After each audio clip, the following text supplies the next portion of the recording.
Everyone. This video is sort of about a complicated subject, and I want to try to get my point across the right way. And I'm not going to worry about time constraints, because then I panic and I can't think. If I try to explain this and it goes over 10 minutes, I'll probably add a part 2. That way I can sit and think and make sure I say things the right way. What I want to discuss is the crossover from or within autism and Asperger's, and how they can correlate and cross over, and in some ways may have a lot of commonalities that people, I think some people are not seeing, and I think that's in some cases more about stereotyping, and it's why I don't like stereotyping. Frankly, I'd like to throw the Asperger's diagnosis out the window. I don't see myself as a superior genius, an alternative race.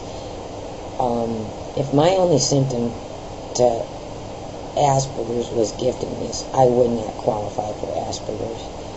I'm getting a little tired of reading comments by people who think they should be separated from the autistic spectrum because they see themselves as maybe up there in a superior place, and while obviously they don't want to be compared to people who are autistic. And I want to use my own personal experiences to try to talk about how I really don't see myself as Asperger's or autistic. I've borrowed things from all over the spectrum to deal with certain issues that I live with. I'm a little frustrated with Autism Speaks in their video that made it horrific for anybody to speak about meltdowns. They do exist, they're very real, but anybody who knows me knows that I'm not in meltdown mode 24 hours a day. I joke around, I have fun, I have hobbies, but I have had meltdowns. I'm going to talk about how this correlates outside of Asperger's, or if it's in Asperger's, people aren't talking about it. Maybe they're afraid to open up about problem issues, or it may be happening to some people with Asperger's, possibly not all people.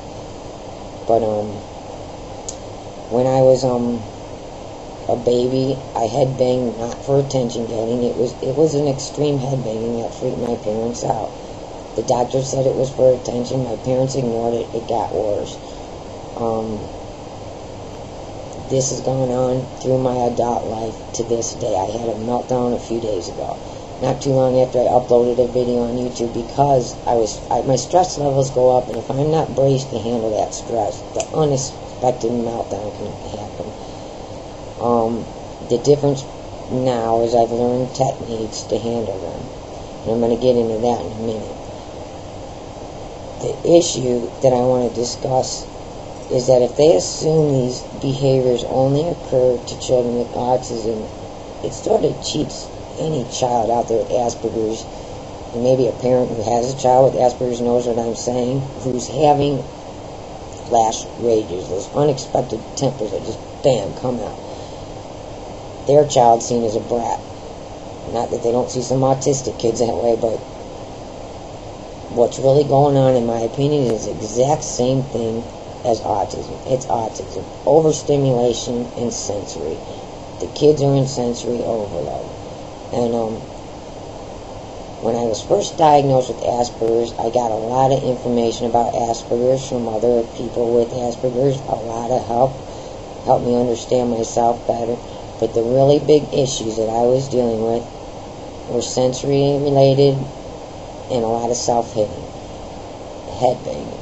I've put my head through glass windows. So I've been hospitalized up to 6 months for these kind of issues. My sister spent her childhood in kiddie prison for these issues. It's a disability. I don't like it when people talk about people's rights to be disabled, but God forbid we talk about a part of the disability. Yes, the gifts are there. None of us excelled at our gifts. We had too many other issues that sort of were roadblocks for us, and they didn't know how to help kids like us when we were little. None of us presented like neurotypical children. even though we didn't present like severe autism. I did rock, I did finger flick.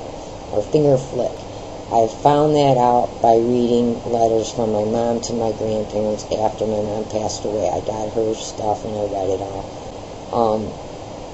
People with Asperger's were not discussing these issues when I was asking for help, but luckily a man with Asperger's directed me to a parent who had a child with more severe autism, or autism in general, and that parent gave me information about sensory processing. He discussed the self-hitting, and I've read more about it, and from what I understand from my non-professional viewpoint, is that when a person with autism starts hitting themselves, and when I do that in a meltdown, it's hard hits. It's doing something, it's hitting the nerves, which sends signals to the brain, which is calming down an overstimulated brain. And yes, there's a difference between an overstimulated meltdown kind of issue and an attention-getting issue, and they do present differently. And I've done them both, so I know the difference. I know when I'm in overload, and I know when I'm just being a pain in the butt. There is a difference, and I think it's easy to see in kids if you know the kid. You can tell when your kid's really freak out. Oh my God, I can't calm down, I can't calm down. I've seen people in my family do this. They're shaking, they can't get a grip on they're overwhelmed, they're overstimulated. I think that's the neurology going on. The brain's just freaking out. I don't know the scientific words. I know the normal, everyday people. And that presents differently than someone in my family who just didn't want to do something because they weren't in the mood to do their homework. And we did present differently at different times. My parents didn't know about these issues when we were kids because they didn't know about Asperger's back then. I'm trying to get to the point in this video that I got 90% of my help for the issues that were creating problems for me via speaking to parents with kids with autism, ways to deal with meltdowns without doing the instinctual self-hitting, which isn't positive, learning to deal with overstimulation, learning to remove myself from environments that were, if I was not able to handle an environment, back out, give myself some chill out time, the time to regroup, and then when I calm down, go back in. All of this came from the autism communities. I'm not saying that this doesn't happen in Asperger's, but I guess I'm worried about people sort of brushing, what if this is happening to other people with Asperger's and we're all afraid to talk about it because autism speaks made it sound horrific to say anything about a behavior or an issue with autism.